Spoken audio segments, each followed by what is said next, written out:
الحمد للہ رب العالمین والعاقبۃ للمتقین والصلاة والسلام علی سید الانبیاء والمرسلین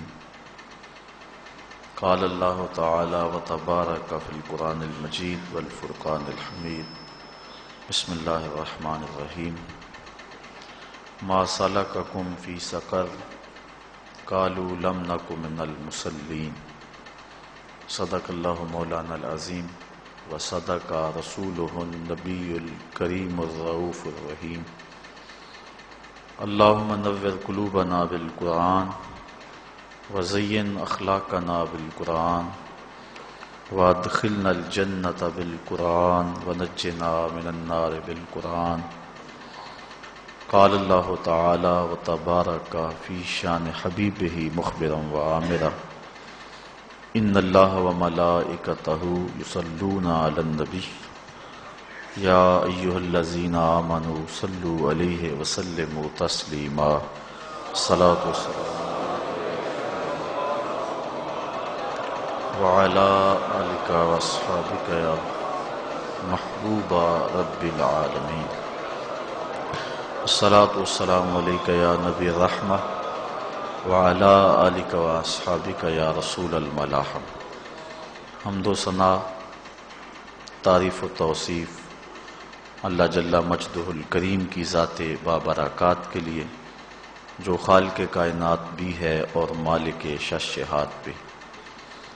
اللہ جل وعلا کی حمد و ثنا کے بعد حضور نبی اکرم شفیع امم رسول محتشم نبی مکرم اللہ کے پیارے امت کے سہارے رب کے محبوب دانائے غیوب مالک رقاب امم فخر عرب و عجم والی کون و مکان سیاہ لا مکان سید انس و جاں سرور لالا رخاں نیر تاباں سر نشین مہوشاں ماہ خوباں شہنشاہ حسینہ تتمہ دوراں سر خیل زہرہ جمالاں جلوہ صبح ازل نور ذات لم یزل باعث تکوین عالم فخر آدم و بنی آدم نیر بطحا رازدار ما اوہا شاہد ما طغا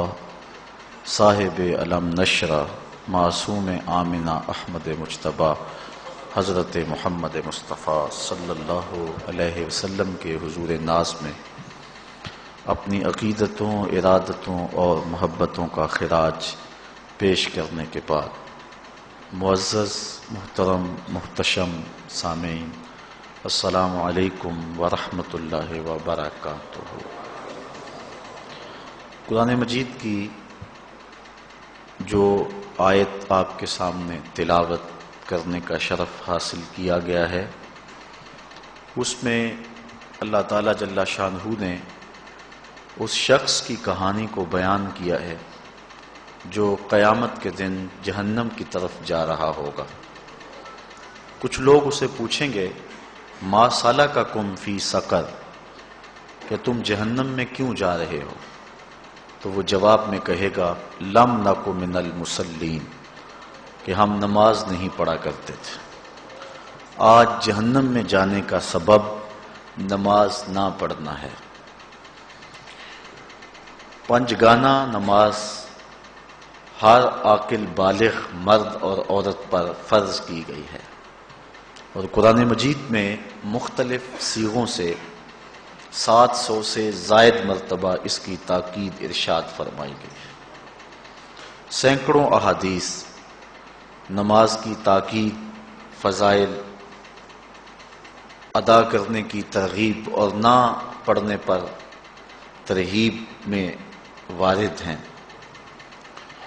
اگر کوئی شخص نماز کا انکار کرتا ہے تو وہ دائرہ اسلام سے خارج ہے، لیکن اگر کوئی سستی کی وجہ سے نماز نہیں پڑھتا، صرف سستی کی وجہ سے نہیں پڑھتا، اللہ کا حکم جانتا ہے، اس کو کہا جائے آؤ نماز کو، تو وہ آگے سے مذاق نہیں کرتا یا نماز کا تمسخر یا استحقار نہیں کرتا، بلکہ بس اپنی سستی کی وجہ سے مسجد میں نہیں آتا۔ جو نماز کو ہلکا جانے، خفیف جانے، وہ بھی دائرہ اسلام سے خارج ہے اور کافر ہے۔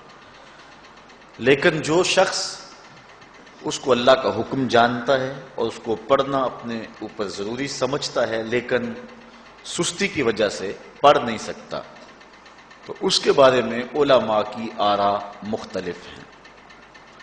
حضرت امام اسحاق اور حضرت امام احمد رضی اللہ تعالی عنہما آپ تو فرماتے ہیں کہ ایسا شخص کافر ہے اور اس کو قتل کرنا واجب ہے۔ حضرت امام مالک کا قول ہے کہ، اور امام شافعی کا بھی یہی قول ہے، وہ بھی کہتے ہیں کہ اس کو قتل کیا جائے گا اور بطور حد قتل کیا جائے گا۔ حضرت امام اعظم امام ابو حنیفہ علیہ رحمہ آپ فرماتے ہیں کہ بے نمازی کو قتل نہیں کیا جائے گا بلکہ اس پر تعزیر نافذ ہوگی۔ یہ حاکم وقت کی ثوابدید پر ہے کہ وہ اس پر کیا سزا دیتا ہے، اور فرمایا اس کو 7 قید کیا جائے گا اور توبہ کے لیے اس کو زور دیا جائے گا۔ اگر وہ توبہ کر لے تو اس کو قید سے باہر نکال لیا جائے گا، ورنہ اس کو قید رکھا جائے گا۔ صحابہ کہتے ہیں کہ ہم کسی عمل کے تارک کو کافر نہیں سمجھتے تھے سوائے نماز کے تارک کے، اور آقا کریم علیہ السلام کا ایک فرمان ہے، من ترک الصلاۃ متعمدا فقد کفر جہارا، جس نے جان بوجھ کے نماز چھوڑی اس نے اعلانیہ کفر کیا۔ امام اعظم امام ابو حنیفہ علیہ رحمہ وہ فرماتے ہیں کہ یہ حدیث محل ترہیب میں ہے، گویا اس نے کافروں والا کام کیا، اس لیے آپ یہ فتویٰ دیتے ہیں کہ اس کو قید کیا جائے گا اور نماز کی پابندی کا زور دیا جائے گا، اور وہ توبہ کرے تو اس کو چھوڑ دیا جائے گا۔ لیکن باقی ائمہ بعض کہتے ہیں اس کو حداً قتل کیا جائے، اور امام اسحاق اور امام احمد کہتے ہیں اس کو قتل کرنا واجب ہے۔ تو بے نمازی جو اللہ کے حکم کی پابندی سستی کی وجہ سے نہیں کرتا، یہ اس کے لیے حکم ہے۔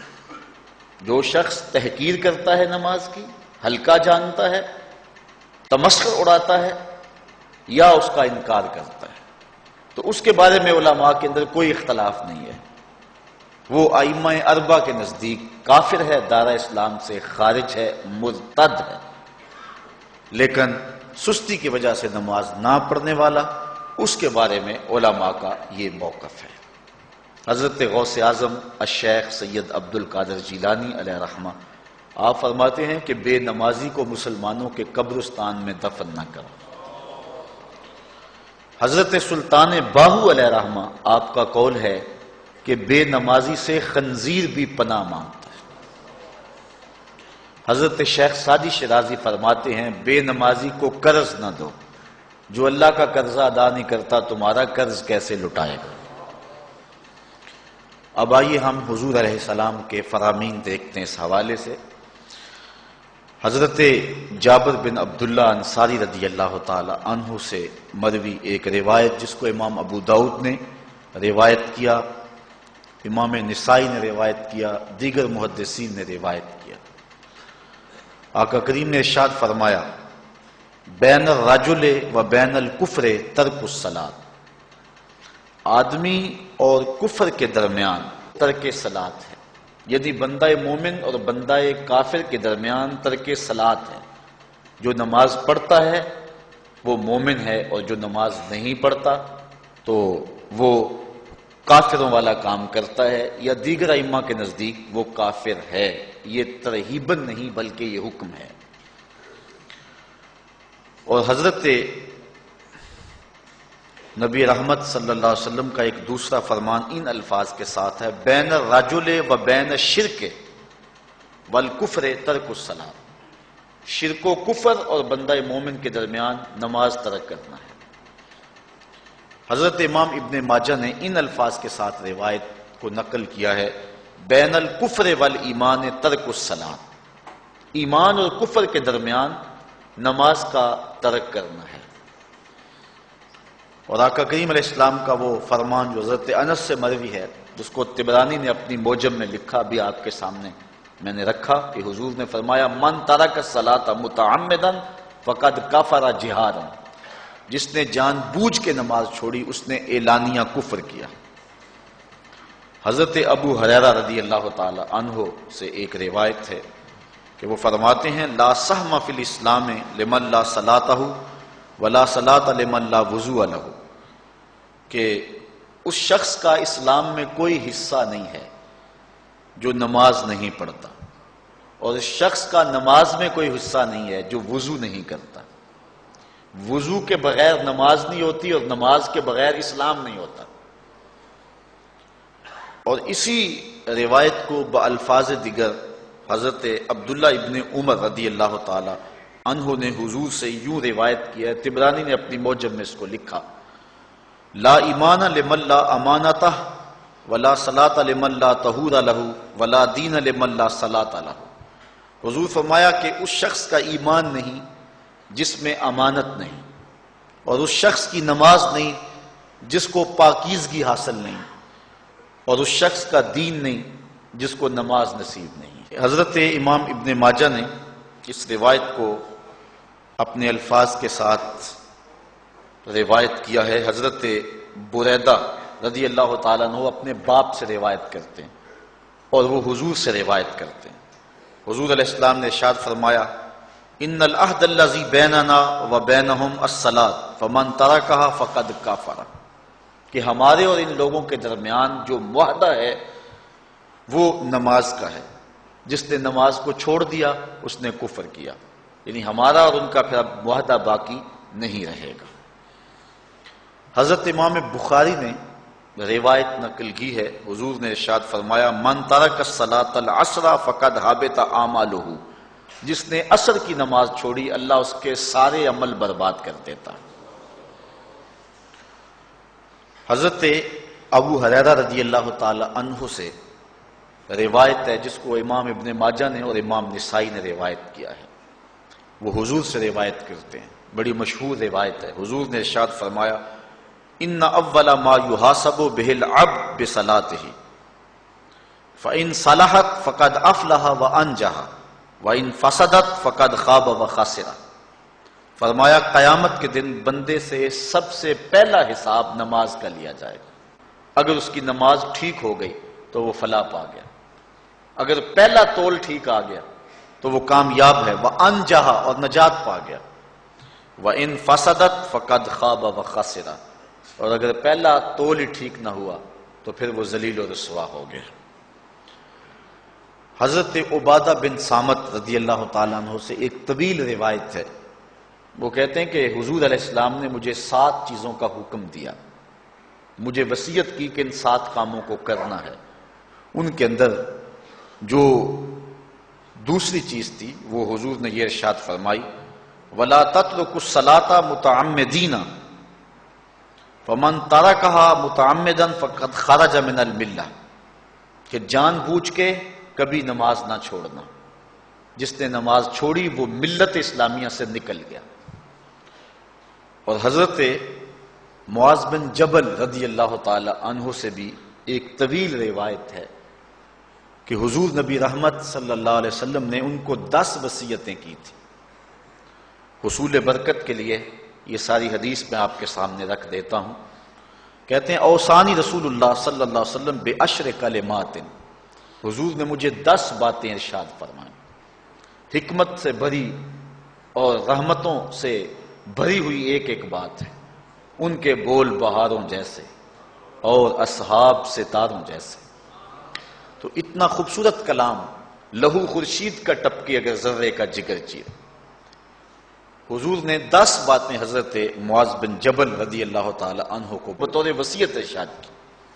کہتے ہیں کالا، حضور نے مجھے کہا، ارشاد کیا لا تشرک باللہ شیئا وان قتلت وحرقت، اللہ کے ساتھ کسی کو شریک نہ ٹھہرانا، اگرچہ تجھے قتل بھی کیا جائے اور تجھے آگ میں جلا بھی دیا جائے، کبھی بھی اللہ کے ساتھ شریک نہ ٹھہرانا۔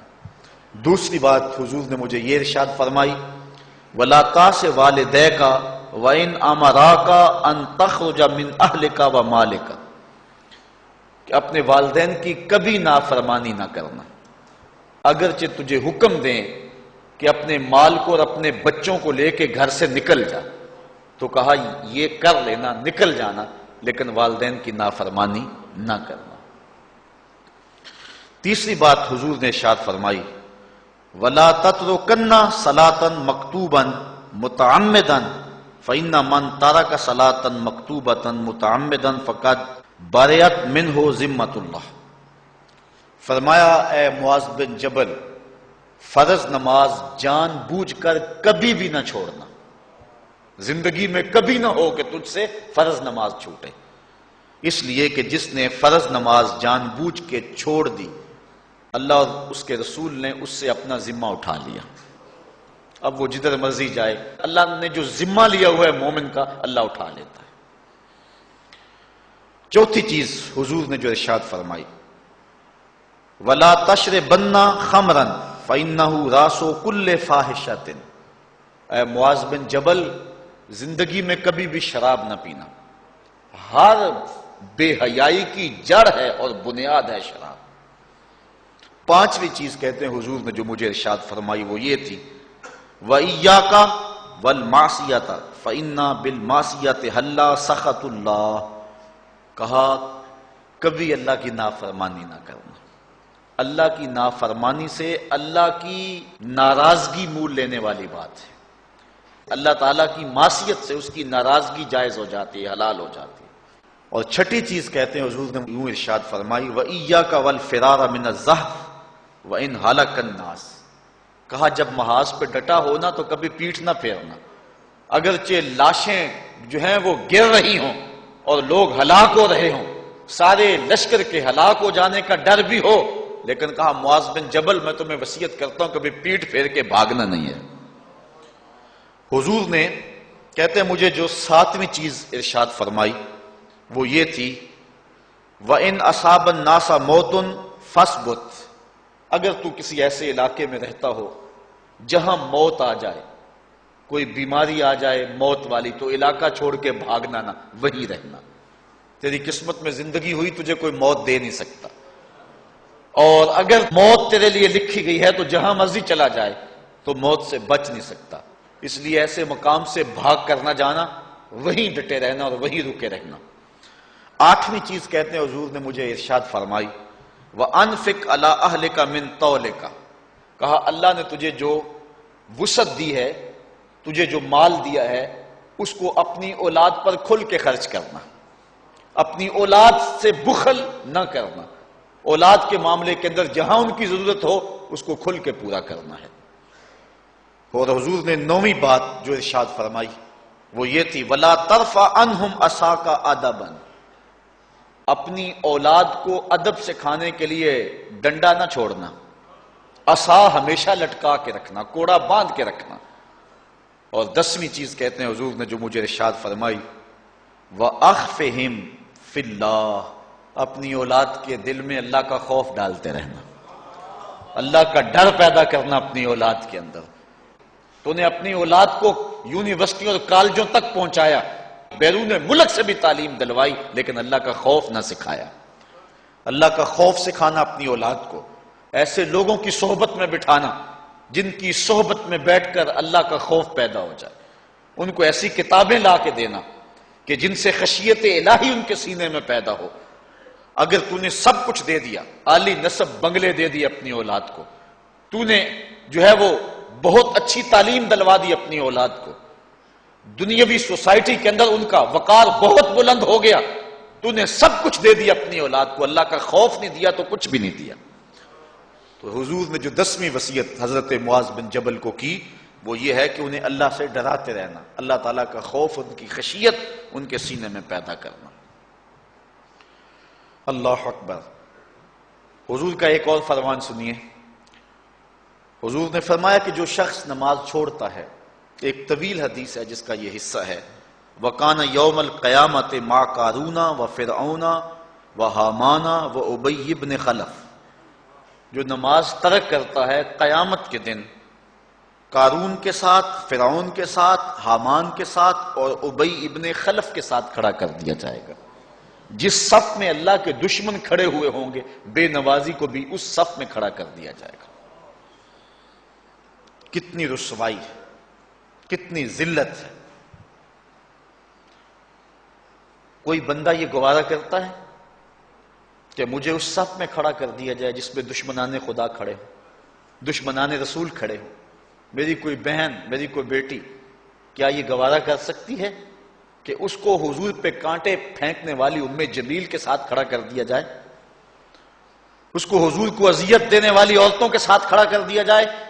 نہ میری کوئی بہن اور نہ کوئی میری ماں اس بات کو گوارا کرتی۔ تو جب ہم یہ گوارا نہیں کرتے تو پھر ہمیں عزم کرنا چاہیے کہ آج کے بعد نماز نہیں چھوڑنی ہے۔ میں نے کسی جگہ پہ یہ بات بیان کی اور ساری گفتگو اسی عنوان سے ہوئی، کچھ ماحول ایسا بنا ہوا تھا۔ تو مجھے بعد میں صابر نامی وہاں کے ایک ساتھی نے فون کیا 2 یا 3 دن کے بعد، کہنے لگا کہ ہماری بستی میں ایک شخص بھی بے نمازی نہیں رہا ہے۔ اس حدیث کا زور اتنا ہے، اس حدیث کا وزن اتنا ہے۔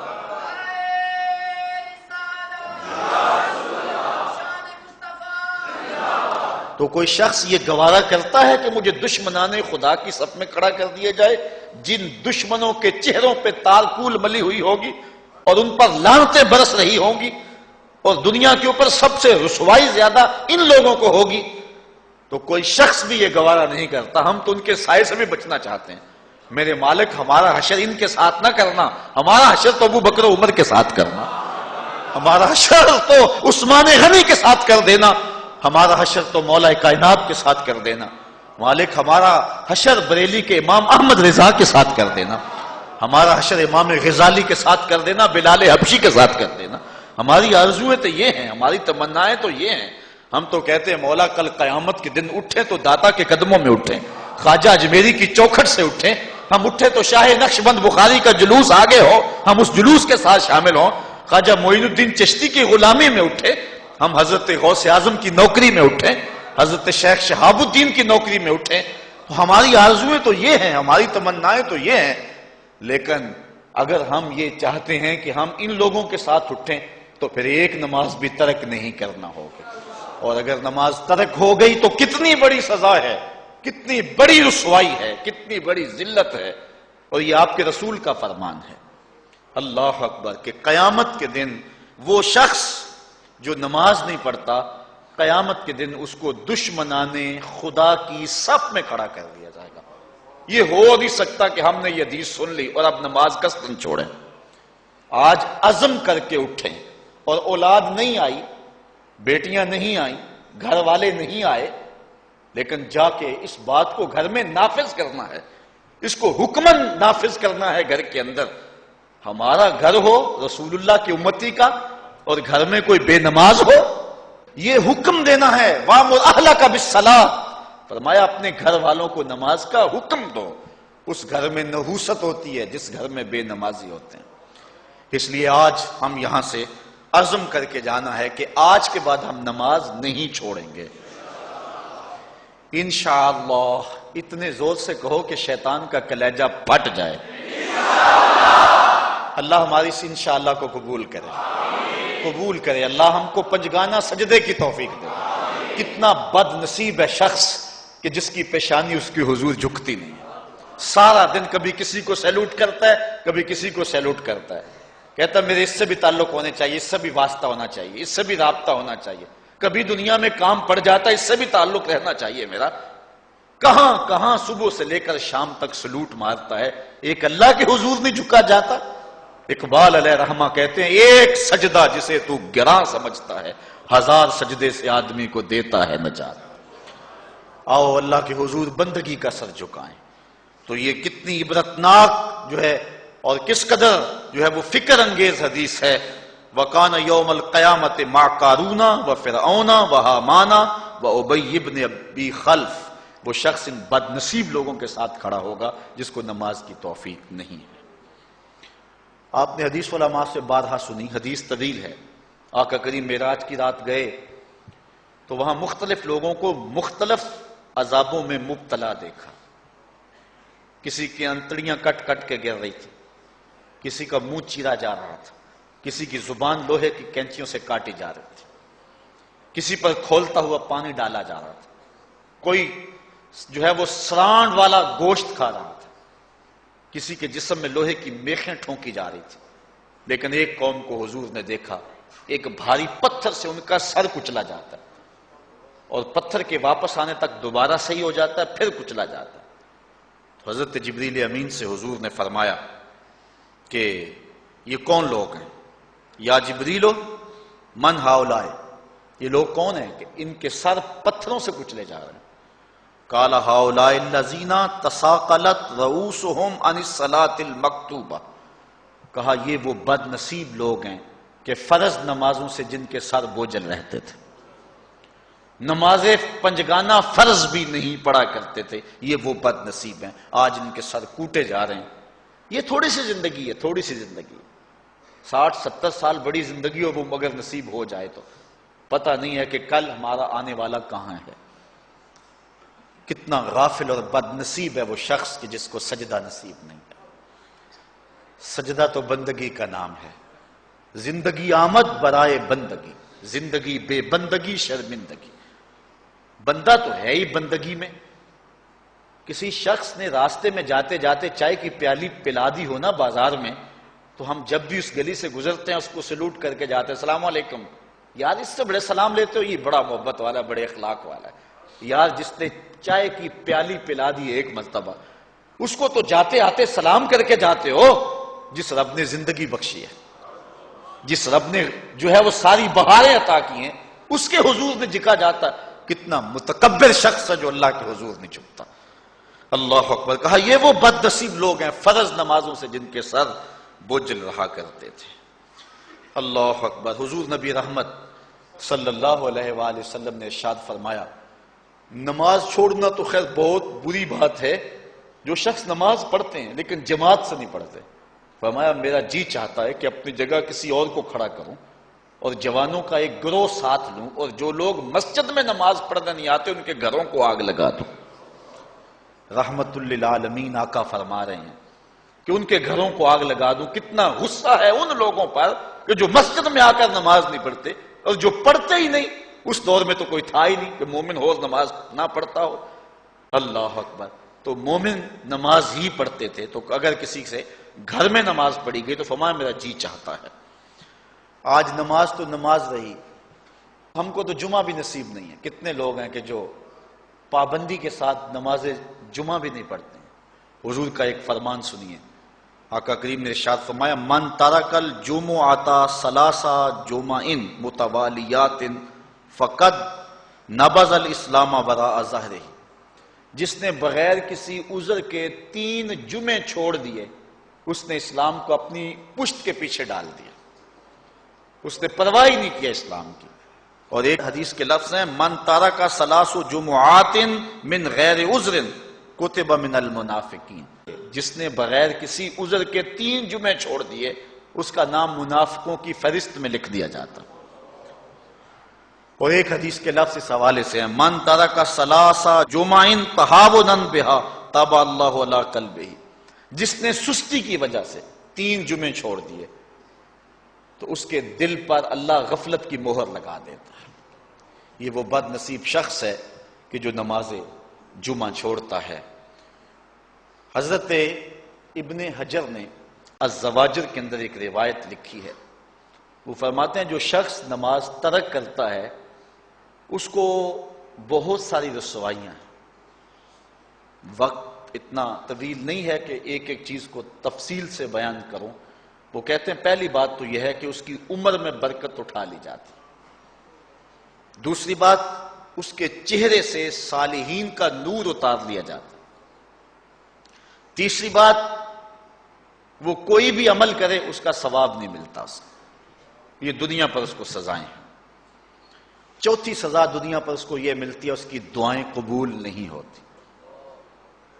اور 5ویں سزا اس کے لیے یہ ہے کہ اس کے لیے جو نیک لوگ دعا کرتے ہیں ان دعاؤں کا حصہ اسے نہیں ملتا. مومن نیک سحری وقت اٹھ کے دعا مانگتے اللہ پوری امت پر کرم کر دے، تو یہ بھی امت میں شامل ہے۔ دعا اللہ والے کی تو قبول ہوئی، لیکن اس کا حصہ نکال دیا گیا، اس کا حصہ نیک لوگوں کی دعاؤں سے نکال دیا گیا۔ اور جب وہ مرنے لگتا ہے، نزا کے وقت 3 اس کو سزائیں ملتی ہیں۔ ایک تو بھوکا مرتا ہے، دوسرا پیاسا مرتا ہے، تیسرا ذلیل ہو کے مرتا ہے۔ اور قبر کے اندر اس کو 3 سزائیں ہیں۔ حضرت امام ابن حجر کہتے ہیں ایک تو اس کی قبر تنگ کر دی جائے گی، حتیٰ کہ ادھر والی پسلیاں ادھر اور ادھر والی پسلیاں ادھر۔ دوسرا اس کی قبر میں آگ ڈالی جائے گی، جو اللہ کے حضور نہیں چھپتا اس کی قبر اس لائق ہے کہ اس میں آگ ڈالی جائے۔ اور تیسری اس کے اوپر ایک اژدہا مسلط کر دیا جائے گا جس کا نام ہے شجاع الاقرع، اور جب وہ ڈنگ مارے گا تو 70 گز تک وہ شخص زمین میں دنس جائے گا، اور وہ مسلسل یہ ڈنگ مارتا رہے گا۔ اور کہا کہ 3 سزائیں اس کو حشر میں پہنچیں گی۔ ایک تو اس کا حساب سختی سے لیا جائے گا، اور جس کا حساب سختی سے لیا گیا وہ بچ پائے گا؟ حساب سے بچے گا وہ جس سے اللہ صرف نظر کرے گا۔ اللہ اکبر۔ ایک تو اس کا حساب سختی سے لیا جائے گا، دوسرا اللہ تعالیٰ جل شانہ اپنے قہر و غضب کا اس پہ اظہار کرے گا، اور تیسری اس کو سزا یہ دی جائے گی کہ اس کو جہنم میں ڈال دیا جائے گا۔ ساتھیاؤ، میں اور آپ آج کی اس بزم میں یہ پختہ عزم کر کے اٹھیں کہ آج ہم خود بھی اور اپنی اولاد کو بھی، اپنے دوستوں کو بھی، میرے والد گرامی فرمایا کرتے تھے جس سے دوستی ہونا اس کی انگلی پکڑ کے دین کی راہ پہ لے آؤ، یہ دوستی کا حق ہے۔ اس کے لیے آپ بہت کچھ کرتے ہیں، لیکن اگر اس کو دین نہیں دیا تو کچھ بھی نہیں دیا۔ کوشش کرو میرا دوست ہو اور جہنم میں جائے۔ والدین بچے کے مستقبل کے لیے کتنی کوشش کرتے ہیں، لاکھوں روپیہ لگاتے ہیں مستقبل ٹھیک ہو جائے، کرتے ہیں کہ نہیں کرتے؟ یونیورسٹیوں کے اندر، کالجوں کے اندر کتنی بھاری فیسیں بھرتے ہیں۔ کیوں اتنا کچھ کیوں کر رہے ہو؟ میں نے دیکھا بوڑھا باپ اپنی کمر پہ بوریاں لاد کے مزدوری کرتا ہے، مائیں اپنا زیور بیچ رہی ہیں کہ اولاد پڑ جائے۔ میاں اتنا کچھ کیوں کر رہے ہو؟ جی مستقبل ٹھیک ہو جائے۔ یہ مستقبل کتنا ہے؟ 20-25 سال کا، اور جو اصل مستقبل ہے اس کی فکر ہی نہیں کسی کو۔ اصل مستقبل تو وہ ہے۔ اللہ اکبر۔ بیرون ملک جائے بیٹا تو ماں کہتی ہے بس دعا کرو کہ میرا بیٹا خیریت سے پہنچ جائے۔ بیٹی کی شادی کرتی ہے تو ماں کہتی ہے دعا کرو کہ اپنے گھر میں اس کو چین مل جائے۔ کسی کا انٹرویو ہوتا ہے، لوگ کہتے ہیں جناب دعا کرو کہ اس انٹرویو میں وہ کامیابی سے گزر جائے۔ میں کہتا ہوں جب قبر میں اترتا ہے پھر کسی نے آ کر کبھی نہیں کہا کہ دعا کرو مشکل گھڑی آ گئی ہے خیریت سے گزر جائے۔ اصل امتحان تو یہ ہے، اگر اس امتحان سے گزر گیا تو کامیابی اور بامرادی۔ یہ تھوڑا سا مستقبل دنیا کا، اس کے لیے ہم کتنے پیسے لگا دیتے ہیں۔ سب کچھ اولاد کو آتا ہے، ہر شے فر فر پڑھتے اور بولتے ہیں، دعائے قنوت بھی نہیں آتی ہوتی۔ تو ہم اپنی اولاد کے لیے دین کا تحفہ اس کو کبھی نہ چھوڑیں۔ اللہ اکبر۔ کوشش کریں، محنت کریں۔ حضور نبی رحمت صلی اللہ علیہ وآلہ وسلم نے ان بد عمل واعظین کی بات بھی کی ہے کہ جو لوگوں کو نیکی کا حکم دیتے ہیں اور خود اس پہ عمل نہیں کرتے۔ آج ہمارے کچھ واعظین لوگوں کو تو واعظ و تلقین اور نصیحت کرتے ہیں اور خود نماز میں سخت سستی کا ارتکاب کرتے ہیں، اور جس سے قوم کے اندر نماز میں سستی عملاً پیدا ہو جاتی ہے۔ کوئی عرس کی تقریب ہو، کوئی محفل نعت ہو، کوئی جلسہ ہو، کوئی شادی کی تقریب ہو، نماز کے وقت کا پورا خیال رکھا کریں اور اس بات کا لحاظ رکھا کریں۔ بلکہ ہمارے ہاں ایک عجیب سا فیشن ہے اور عجیب سی بات ہے، میں بڑا حیران ہوا کرتا ہوں کہ عشاء کے بعد جب جلسے ہوتے ہیں نا ہمارے مساجد کے اندر، تو مغرب سے اعلان شروع ہو جاتا ہے آج رات فلاں صاحب خطاب فرمائیں گے، اور پھر جب نماز عشاء ہوتی ہے تو ہمارا نقیب محفل کھولتا ہے لاؤڈ سپیکر اور وہ اعلان کرتا ہے حضرات جماعت ہو چکی ہے، اب مسجد میں آ جائیں۔ یعنی یہ نماز کو ہلکا کرنے والی بات ہے۔ ان کو کہا جا رہا ہے کہ بلکہ بعض تو کہہ دیتے ہیں جس کا تمہیں ڈر تھا وہ گزر گئی ہے، اب آ جاؤ، کیا لینا ہے جلسے میں آ کر اگر نماز ہی نہیں پڑھنی ہے تو؟ ممبر و محراب کے جو ذمہ دار ہیں ان سے جو ہے وہ عجیب و غریب قسم کی جو ہے وہ حرکات سکنات سرزد ہو رہی ہیں. یہ جو جہل نقیبوں کا ایک غول آ گیا نا، یہ بھی ایک بہت بڑی مصیبت ہے. ایک تو بے تحاشا القاب، دوسرا دین کی روح سے ناشنائی. وہ کسی نے کہا تھا نا کہ پہلے حضرت غوث پاک ولی بناتے تھے، چور سے کتب بناتے تھے، آج کل ہم بناتے ہیں. کہا تم کیسے؟ کہا ہمیں پتا ہوتا ہے یہ چور بیٹھا ہوا ہے، ہم کہتے ہیں غوث زماں اور کتب دوران. بے تحاشا اور بے تکا انداز. اور پھر دین کی روح سے یہ ناشنائی کہ باقاعدہ اعلان ہوتا ہے جناب جماعت ہو چکی اب تو آ جاؤ. تو کیا کرنا ہے ساری رات جاگ کے اگر عشاء کی نماز ہی نہیں پڑھی تو نماز کو ہلکا کیا گیا ہے. اسی طرح جلسہ لمبا ہو رہا ہے اور نماز کا وقت سکڑ رہا ہے. ان چیزوں کا التزام کرنا ہے، ہم نے کوشش کرنی ہے. اور یہ بھی ایک مصیبت ہے کہ دربار بڑا اونچا ہے اور مسجد کے اندر جانوروں کی بینٹیں پڑی ہوئی ہیں. حیثیت تو مسجد کی ہے، دربار کی تو ثانوی حیثیت ہے. دربار پہ 3 کروڑ روپیہ لگا ہوا ہے اور مسجد میں چٹائیاں بھی موجود نہیں ہیں. اپنے بھی خفا مجھ سے ہیں بیگانے بھی ناخوش، کہ زہر حلاحل کو کبھی کہہ نہ سکا کند. بات وہی کہتا ہوں سمجھتا ہوں جسے حق، نہ ابلہ مسجد ہوں نہ تہذیب کا فرزند. ہم نے ان چیزوں کو دیکھنا ہے. اچھا، بعض والدین کی ایک سستی ہے، وہ آتے جناب تعویذ کر دو ہماری اولاد نماز نہیں پڑھتی. بچے نماز نہیں پڑھتے اور کہتے ہیں جی ہماری تو چلو گزر گئی، ہم تو نہیں پڑھتے، یہ تو پڑھیں. میں کہتا ہوں یہ کیوں پڑھیں جب تم نہیں پڑھتے؟ الولد سر لابیہ، بیٹا باپ کا راز ہوتا ہے. تم مجھ سے تعویذ لینے آگے ہو، گھر میں مصلی بچھا کے سجدہ کرو، تمہاری اولاد بھی تمہارے تتبع میں سجدہ کرنے کی عادت ڈال. حضور فرمایا بچے 7 سال کے ہوں تو انہیں مسجد میں لے جاؤ، 10 سال کے نہیں پڑھتے تو ان کو مار کے پڑھاؤ. اب اولاد ہوگی جوان، خود کبھی سجدہ کیا نہیں، اب کہتے ہیں شاید تعویذ سے کم چل جائے گا. جو تعویذ اللہ کے رسول نے تمہیں دیا تھا کہ 7 سال کے ہوں تو پکڑ کے انگلی مسجد کا راستہ دکھاؤ، 10 سال کے ہو جائیں تو مار کے پڑھاؤ، ان کے سینے میں اللہ کا خوف داخل کرو، ان کو قرآن کی تلاوت سکھاؤ. علموا اولادکم 3 خصال، اپنی اولاد کو 3 چیزیں سکھاؤ. حب نبیکم، ایک اپنے نبی کا پیار سکھاؤ. وحب اہل بیت ہی، رسول اللہ کے اہل بیت کا پیار سکھاؤ. وتلاوت القرآن، اور قرآن کا پڑھنا سکھاؤ. چھین لو سیڑیاں ان کے ہاتھوں سے گانے والی، چھین لو ان کے ہاتھوں سے جو ہے وہ ناول، اور ان کے ہاتھ میں قرآن دے دو. کتنے خوش نصیب دن تھے، گلیوں سے گزرتے تھے، گھروں سے قرآن کے پڑھنے کی آواز آتی تھی. آج پاپ میوزک کی صدائیں تو آتی ہیں، آج قرآن کی آوازیں نہیں آتی. تو یہ عجیب ہے جی ہم نہیں پڑھتے یہ تو پڑھے. میں کہتا ہوں یہ کیوں پڑھیں جب تم نہیں پڑھتے ہو؟ تمہارے اوپر کیا اب فرض ساقط ہو چکا ہے بڑھاپے کی وجہ سے؟ تم بوڑھے ہو کے نہیں پڑھتے ہو، تمہاری اولاد تم چاہتے ہو جوانی میں پڑھ لے.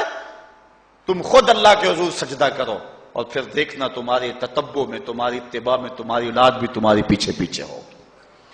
اللہ اکبر. صاحب اس عنوان سے کہنے کے لیے بہت کچھ ہے. اللہ تعالیٰ جل شانہ اپنی رحمتیں عطا فرمائے. اعلی حضرت سے 2 لوگوں نے فتویٰ پوچھا.